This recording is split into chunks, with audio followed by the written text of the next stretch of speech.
हाँ हेलो नमस्कार साथियों, वेलकम बैक टू आपका अपना YouTube channel GP sir maths में आपका हार्दिक स्वागत है। अपन बात कर रहे हैं एक्सरसाइज कौन सी 6.2। 6.1 ऑलरेडी कर चुके हैं। मैंने तो कर दी, आपने की है कि नहीं की? नहीं की है तो पहले उस वीडियो को पक्का देख लेना भाई, नहीं तो क्या अधूरा ज्ञान क्या होता है, विष के बराबर है। ज्ञान नहीं है कोई समस्या नहीं, लेकिन आधा ज्ञान है वो ज़्यादा खतरनाक है। तो अपन ये जो फोगट के नंबर है लाइंस और एंगल्स वाले, इसको मिस नहीं करना, इसको छोड़ना ही नहीं है बिल्कुल। और इसको कब नहीं छोड़ोगे? जब आप वीडियो को पूरा देखोगे। अगर ऐसे देख के आपने बस स्किप कर दिया या हट गए तो फिर फ़ायदा होने वाला नहीं है। आपसे पढ़ने वाले हो और आपसे मैं गुजारिश करता हूँ कि वीडियो को पूरा देखें, अच्छे से समझे, फिर नोट्स बनाएं। ऐसा नहीं है कि नोट्स बना दिया और बस ठीक है, नहीं, ये होमवर्क है आपका। कल को भी चेक करूँगा, सारे आपकी कॉपी में नोट होने चाहिए, ठीक है। हाँ, फिर बोलना मत कि सर आपने बताया नहीं, क्योंकि आप पढ़ोगे, नोट्स बनाओगे तभी समझोगे, याद करोगे, वरना तो कुछ नहीं, ऐसी टिप दिया कोई फ़ायदा होने वाला नहीं है। तो सीधा आ जाओ भाई, बिना समय गवाए काम की बात करते हैं। तो देखो ये इसमें 6 क्वेश्चन है। 6 क्वेश्चन को आज ही सॉल्व करेंगे, बिल्कुल कल नहीं, आज ही होगा। देखो क्या है, ए बी, इस लाइन का मतलब होता है पैरेलल। ये ए बी पैरेलल किसके? सी डी के। ओके, सी डी पैरेलल है ई एफ के। इसका मतलब तीनों आपस में क्या है, एक दूसरे के पैरेलल है ना। हाँ, फिर क्या देखा है, y और z का जो रेशियो दे रखा है 3:7। ये y और z का रेशियो दे रखा है 3:7 और x को अपने को फाइंड आउट करना है। अब देखो इसको करोगे कैसे, तो अपन सॉल्व करते हैं। यहां लिख लें क्या कि एंगल, ये एंगल का साइन है भाई, ये किसका साइन है? एंगल। तो यह मैं लिख लेता हूं एंगल, ये लो, angle O plus angle Z equal to 180। देखो Z और O है, ये 180 डिग्री के इक्वल है। क्यों है? कि ये ट्रांसवर्सल के सेम साइड में। देखो ये आपस में कैसे कोरेस्पोंडिंग एंगल से, Z और O कैसे कोरेस्पोंडिंग एंगल से। तो मैं लिख लिखता हूं कोरेस्पोंडिंग एंगल। और कोरेस्पोंडिंग एंगल जो होते हैं वो आपस में इक्वल होते हैं। कैसे होते हैं? इक्वल होते हैं। Angle O equal to angle Z, ये आपस में क्या हो गए? इक्वल हो गए।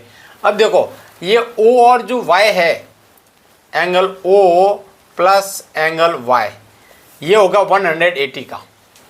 देखो भाई O और Z दोनों ट्रांस एक ही साइड में है, तो दोनों कैसे कोरेस्पोंडिंग एंगल है और कोरेस्पोंडिंग एंगल इक्वल होते हैं। अब एंगल O और एंगल Y, एंगल O और एंगल Y है, ये 180 डिग्री है, क्योंकि लीनियर पेयर है। कैसे है? हाँ, लीनियर पेयर। देखो लीनियर पेयर है कि नहीं है। अब मैं क्या करूं कि अब देखो angle O is equal to angle Z है, तो अपने को Y और Z की क्या दे रखी है? हाँ, तो अपन लिख लेते हैं let angle X equal to हो जाएगा 3x, 3a कर देते हैं 3a, और एंगल Z हो जाएगा अपना 7a। ठीक है, तो angle 3a plus 7a equal to 180 degree. क्यों हुआ कि देखो ये जितना का Z है उतना का ही O है, तो O और Y का सम कितना हो गया?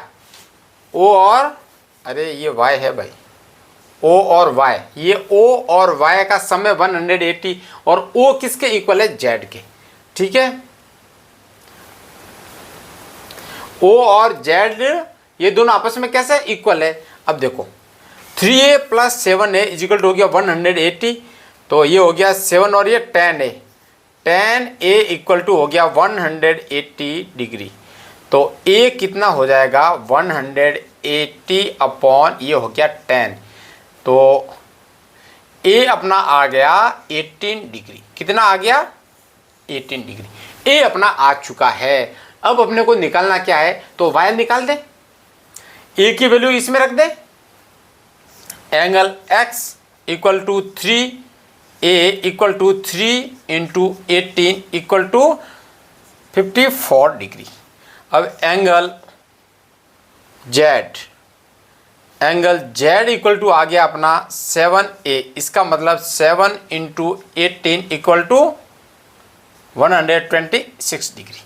ठीक है, अभी देखो अपने x निकालना है।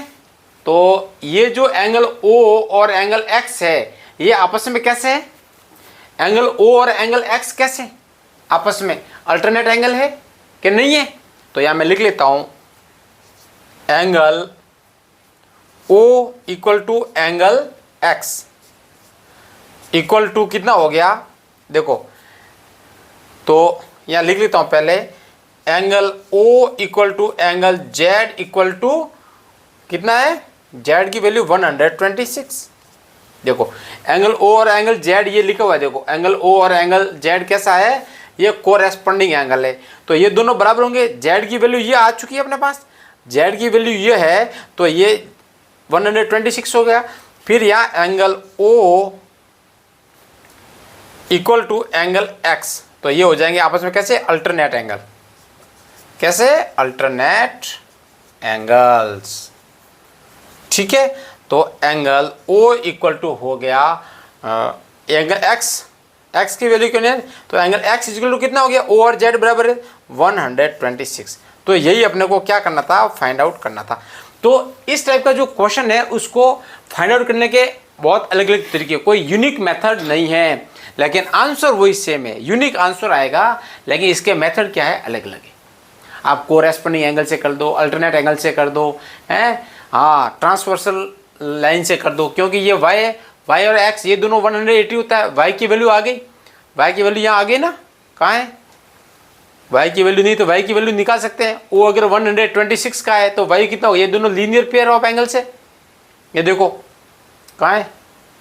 लीनियर पेयर ऑफ एंगल्स कहाँ गए? ये पड़े देखो, o और y 180 है। अब O की वैल्यू अपने पास आ गई तो Y की निकाल सकते हैं। तो इसके बहुत सारे मेथड है, आप कंफ्यूजन नहीं, आपको जो बेस्ट लगे उसको आप अडॉप्ट करो, और इससे सरल कोई हो नहीं सकता, इससे सरल कुछ हो नहीं सकता। अरे भाई, जब मैं भी यहाँ पढ़ाने आता हूँ ना तो बहुत सारे मेथड की स्टडी करता हूँ कि आपके लिए कौन सा ईजी है, उसको यहाँ परोसता हूँ। अब देखो यहाँ पे क्या है? AB और CD, ये AB और CD आपस में पैरेलल है। EF इसका मतलब क्या है? वर्टिकल। इसका मतलब क्या है? परपेंडिकुलर। क्या है? परपेंडिकुलर, यानी 90 डिग्री। तो EF कहाँ है? EF परपेंडिकुलर है CD के, तो इसका मतलब यहाँ पर 90 डिग्री का एंगल बनेगा। कितने डिग्री का एंगल बनेगा? 90 डिग्री का। और GED देगा, GE और D दे रखा है 126। देखो भाई ध्यान करने वाली, GED ये एंगल है 126 दे रखा है। ठीक है, अब अपने को क्या निकालना है? अब अपने को निकालना है फाइंड एंगल AGE। ये AGE एक तो ये एंगल निकालना है, ठीक है। फिर GEF ये बीच वाला निकालना है, ठीक है। और फिर अब देखो अपन कुछ काम करते हैं, एंगल GED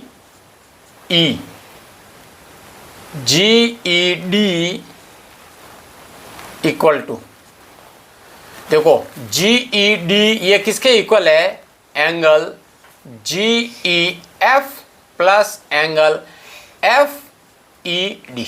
अब देखो GEF और FED के इक्वल है GED। यहां आपने देख लो कि GED की वैल्यू अपने को दी रखी है, GED है 126 इक्वल टू GEF। देखो GEF तो एंगल GEF प्लस देखो FED कितना? 90 डिग्री का है। देखो FED ये 90 डिग्री का है तो 90 डिग्री, क्योंकि FED is equal to 90 degree, क्योंकि परपेंडिकुलर है ना। अब देखो तो एंगल GEF कितना हो जाएगा? 126 माइनस 90, तो ये हो जाएगा एंगल GEF इक्वल टू, ये 6 का आ गया 6 और 12 में से 9 गया तो 36। एक एंगल तो आ गया अपना, ये GEF तो अपना आ गया, GEF ये एंगल आ गया 20 का, ठीक है। ये आ गया, ये अपने को पता है, तो इसको निकालना है क्या? GEC नहीं, GEC नहीं निकालना है, ठीक है। अब देखो एक काम करते हैं, angle A G E, angle A G ई कौन सा है? ये वाला एंगल। ये और ये आपस में कैसे अल्टरनेट एंगल है? ये वाला एंगल और ये वाला एंगल क्यों है कि ये दोनों पैरेलल है और ये है कि ट्रांसवर्सल है। तो G A G is equal to angle G E D equal to 126। कैसे एंगल है? अल्टरनेट एंगल, अल्टरनेट एंगल, ठीक है। क्योंकि ये एंगल और ये एंगल आपस में कैसे अल्टरनेट है, तो अल्टरनेट एंगल कैसे होते हैं? इक्वल होते हैं। तो ए जी ई भी अपने पास आ गया। ए जी ई कितना आ गया? 126। तो angle A G E equal to 126। ये लो, दो एंगल आ गए। ए जी ई आ गया, जी ई एफ आ गया। अब निकालना है एफ जी ई, एफ जी ई। अब देखो, अगर मैं ये मान लूं कि angle A G E plus angle F G E equal to 180, कैसे है? लीनियर पेयर है। कैसे है? Linear pair. अब देखो, ये एंगल और ये एंगल आपस में लीनियर पेयर है कि नहीं है? इसका मतलब वो 180 डिग्री इक्वल होगा। अब ए जी ई अपने पास है, तो 126 plus F G E is equal to 180। तो angle F G E equal to हो जाएगा 180 माइनस 126। तो एंगल एफ जी ई कितना आ जाएगा? देखो 10 में से 6 गए तो 4, और 7 में से 2 गए, 7 में से 2 गए तो 5, 54। तो देखो ये अपने तीनों एंगल आ गए, तीनों एंगल आ गए। देखो एक ही अपना जी ई एफ, तो ये रहा जी ई एफ, फिर रहा ए जी ई, ये रहा ए जी ई, फिर एफ जी ई, एफ जी ई। देखो कितना सिंपल है, बहुत ही ज़्यादा सिंपल है। आपको कुछ जो एंगल्स है उसके बारे में पता होना चाहिए। और ये तो बहुत इजी, ये तो सबसे ज़्यादा इजी है, ठीक है। देखो कैसे, अब इसमें देखो P Q parallel to S T. यहाँ क्या है? एक लाइन है पी क्यू, इसको मैं आगे इंक्रीज कर सकता हूँ। ये पैरेलल है किसके? एस और टी के, ओके। फिर इसने बोला है कि पी क्यू आर ये 110 का है, और आर एस टी ये हो गया 130 का। तो क्यू आर एस निकालो बेटा। जब भी ये दे रखा है इसका मतलब ये बीच वाला ना, ये एंगल है। एंगल की वैल्यू हमेशा होती है मिड वाले की। मिड में जो अपने लेटर है वो हमेशा एंगल होता है, वर्टेक्स होता है ना। अब देखो, और फिर इसने क्या बोला? Parallel to S T through R. इसने बोला एक लाइन ड्रॉ करो, कहाँ से? पैरेलल किसके? हाँ, एस टी के पैरेलल लाइन, और जो आर से थ्रो, आर से पास हो। अब देखो, तो अपन कर लेते हैं angle P Q R plus angle Q R X equal to 180। कैसे है? ट्रांसवर्सल है। कैसा है? Transversal line. देखो ट्रांसवर्सल लाइन के एक साइड में जो एंगल होते हैं वो उनका सम कितना होता है? 180। पी क्यू आर ये वाला एंगल और क्यू आर एक्स ये वाला एंगल, ये दोनों, इन दोनों का सम होता है 180। तो अब देख लो, तो ये पी क्यू आर अपने को दे रखा है 110 plus angle Q R x, ये हो गया 180। तो एंगल क्यू आर एक्स की वैल्यू कितनी होगी बताओ? क्यू आर एक्स जो है 180 माइनस 110। तो angle Q R X equal to कितना हो गया? ये 180 में से 100, तो ये हो गया 70 डिग्री। तो एक एंगल तो अपने ये आ गया काम का, ठीक है। अब निकालते हैं, देखो एंगल टी, या ऐसे कर दो ना, R S T plus angle S R Y equal to 180। Same आ गया ट्रांसवर्सल, सेम साइड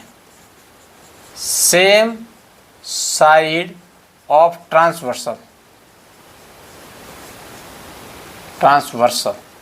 ट्रांसवर्सल के ये भी, ये वाला एंगल और ये वाला एंगल, इन दोनों का सम भी कितना होगा 180 होगा।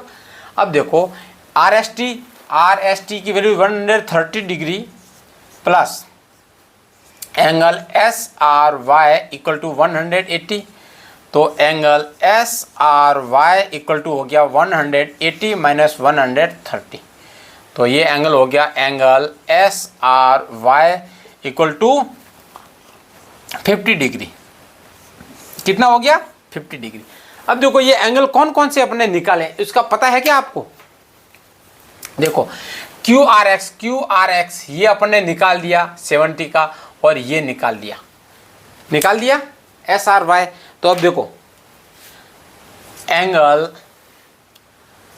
Q R X plus angle R S, नहीं ये नहीं, हाँ Q R S plus angle S R Y equal to 180 degree. अब देखो भाई इन तीनों एंगल का सम कितना होगा 180 होगा। ये एंगल और ये एंगल तीनों का सम 180 होगा। अब इसमें दो अपने को नॉन है, ये वाला और ये वाला पता है, ये वाला निकालना है।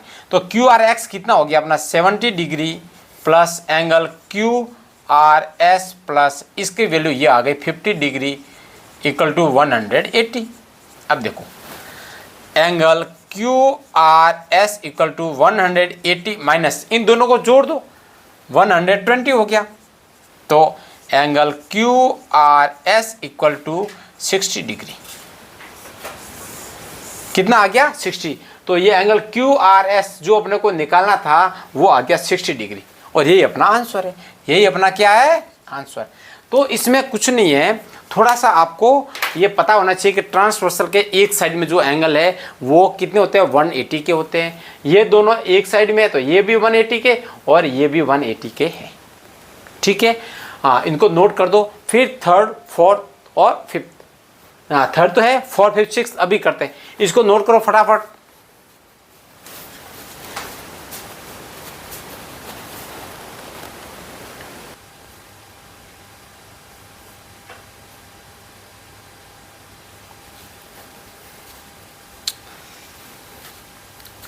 हाँ तो वो नोट कर दिया। अभी लो, अभी क्वेश्चन है आपका 4 और 5, दो क्वेश्चन ये है ना।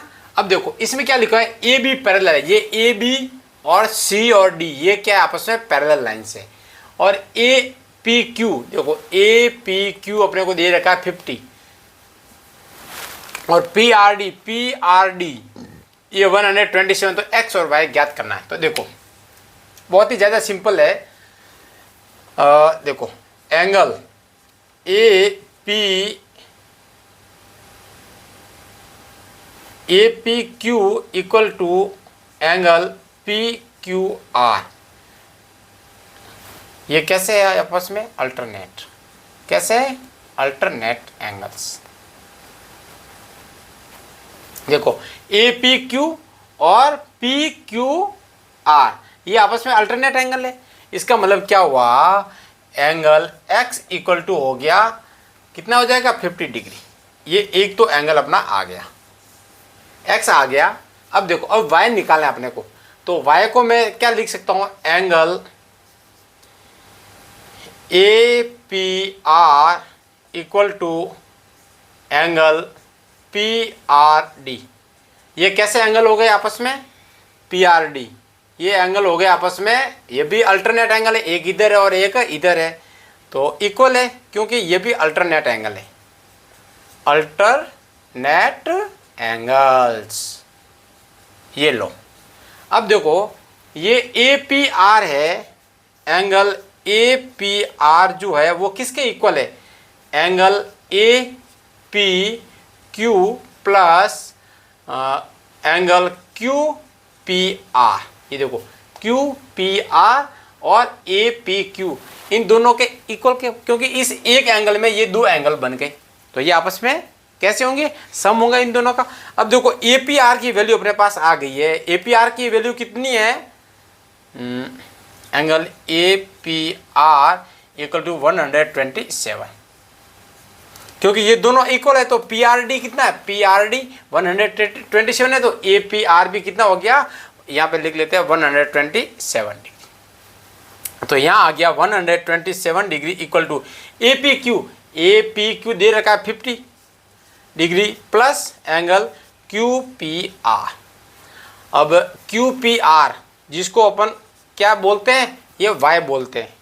तो यहाँ आ जाएगा angle Q P R equal to 127 minus 50। तो angle Q P R equal to angle Y equal to कितना आ गया, 7 में से 0 गया तो 7 और 12 में से गया तो 7। तो ये आ गया अपने 77 डिग्री। तो हैंस x इक्वल टू अपने पास आ गया x इक्वल टू 50 डिग्री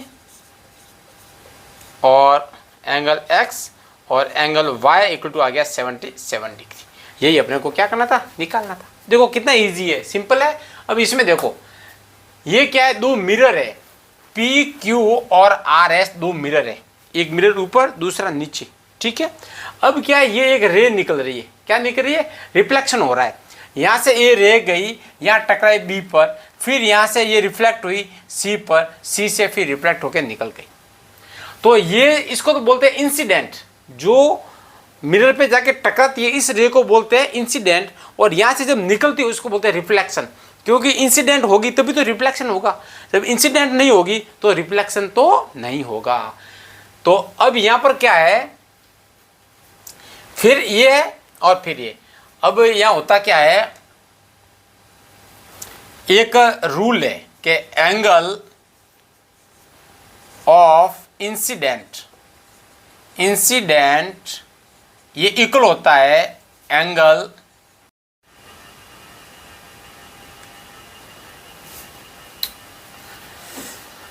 हाँ। तो देखो ये क्या है, रिफ्लेक्शन हुआ था mirror P Q equal to R S, ये हो गया था। अभी क्या, angle of incident is equal to angle of reflection, angle of reflection.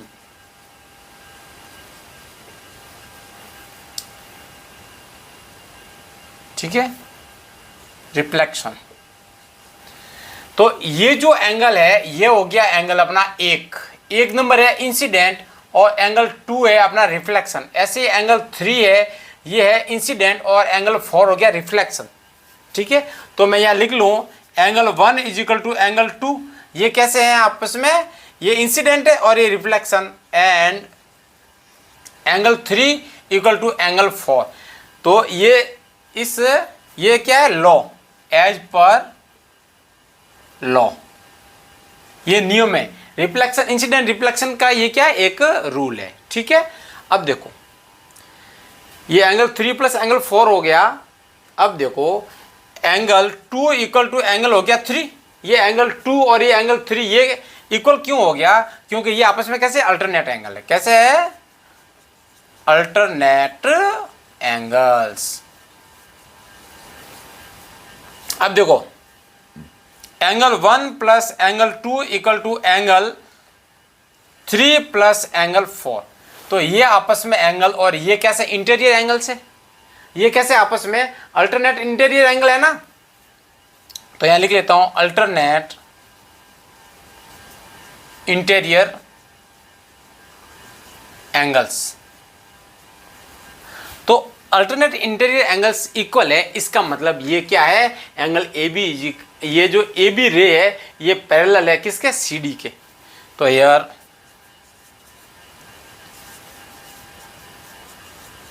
Alternate angles is equal, hence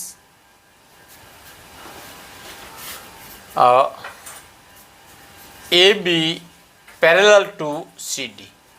ये अपने को प्रूव करना था, ये अपने क्या कर दिया, हैंस प्रूव्ड।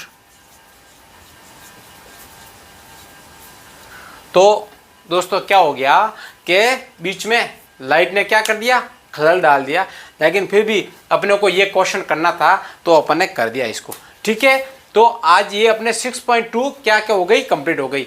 तो अब जो कल आएगा आपका वो होगा नया चैप्टर होगा बिल्कुल। तब तक इसको जो पिछला वीडियो उसको भी देख लो, इसको भी देख लो, आपके मार्क्स है, क्योंकि ये आपके क्या एग्जाम में आने वाले हैं, तो ऐसे मार्क्स को अपने को मिस नहीं करना है। ठीक है, wish you all the best, आपका दिन शुभ हो। ओके, मिलते हैं कल, तब तक जय हिंद जय भारत।